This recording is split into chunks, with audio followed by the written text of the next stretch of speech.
Welcome to a very special episode of Another Side Quest. This is going to be our first, honest-to-God, review. I'm going to tell you really what we think about this game, this one being Call to Adventure from Brotherwise Games. This is a drafting kind of game, very much in the flavor of Seven Wonders. You build your story, you build your tableau as the game goes, and there's a lot of emphasis on building the story of your character. You build the hero's journey as the game progresses. The first and most obvious strength to me about this game is all about this emphasis on story. Outside of something like Dungeons & Dragons or Pathfinder, I have not seen a board or card game that places this level of emphasis on the narrative aspect of creating a compelling story out of your gameplay.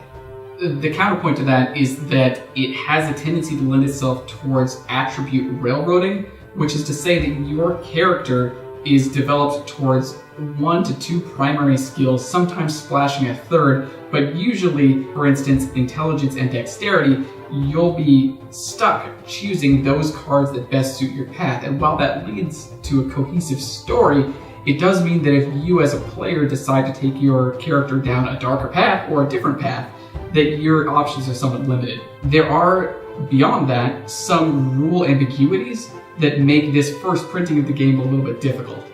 One of those in particular was introduced with the co-op or even solo player mode that's available, which I love that it's there, but it introduces the question, for example, if you're familiar with the game, one of the cards that your adversary can play in co-op mode would be Instill Fear.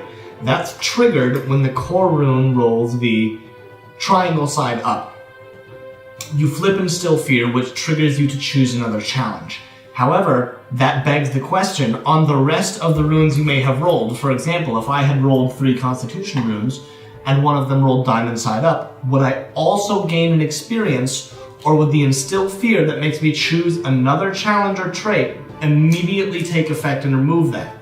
The ruling, or the entry in the rulebook regarding this interaction specifically says that when the triangle side rolls up, I do pull the hero or anti-hero card signified here in addition to playing the adversary's card, but not what to do about the rest of the roll. And that introduces some ambiguity in multiplayer as well. In addition, one thing that's not addressed in the first printing of the rulebook is if I were to, say, attempt a challenge with nothing but core runes and dark runes and roll a moon side and not succeed, but then I play Relentless to add an additional dark rune and try again.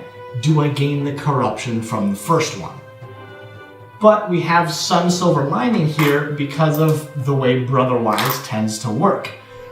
Sure, so Brotherwise in particular has a history of deciding that house rules basically trumps. If you speak to any of these individuals personally, they'll tell you that how do you want to do it, essentially. But beyond that, if you look at Board Game Geek, one of the creators of the game has actually posted explicit rulings regarding the card interactions. That's right. And there are a few expansions in the works that are going to clarify these rules and add more things to come. Link in the description as far as that FAQ goes. That's from Chris O'Neill, as in Chris and Johnny O'Neill, the brothers of Brotherwise Games. In that specific scenario, you do not gain corruption. It's been clarified until your final roll has been resolved. So, good on them for clarifying that, and we just hope to see more as far as that goes.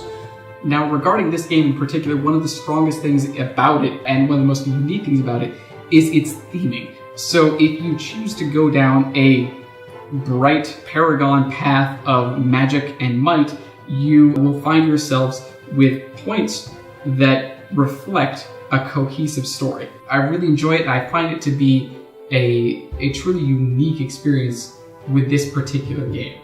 The flip side of that, unfortunately, is that as strong as the narrative theming is when you're constructing your story, from a gameplay standpoint, the part of me that's a gamer that says I want to play this game the best I can and I want to win the game, when I finish my tableau and I have my whole story, it's not necessarily immediately obvious, one, what I should have done better to optimize my story during the course of the game, and perhaps even more so than that, what should I have done if I did not win to prevent my opponent from winning? there's not a terribly large amount of interactivity represented in the game. It feels a bit like 4 people playing solitaire and seeing who can do it best.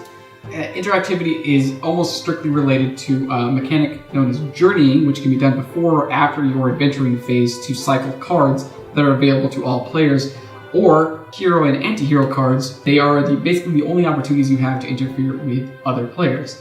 But overall, do I recommend this game? Yeah. Yes, of course. Yeah, no, it's a great game with beautiful artwork, unique interactions, and pieces. I love the bones. Casting runes instead of dice is so awesome. Right. This is the second copy of the game that we have. Huge shout out to Brotherwise for providing a review copy of this game.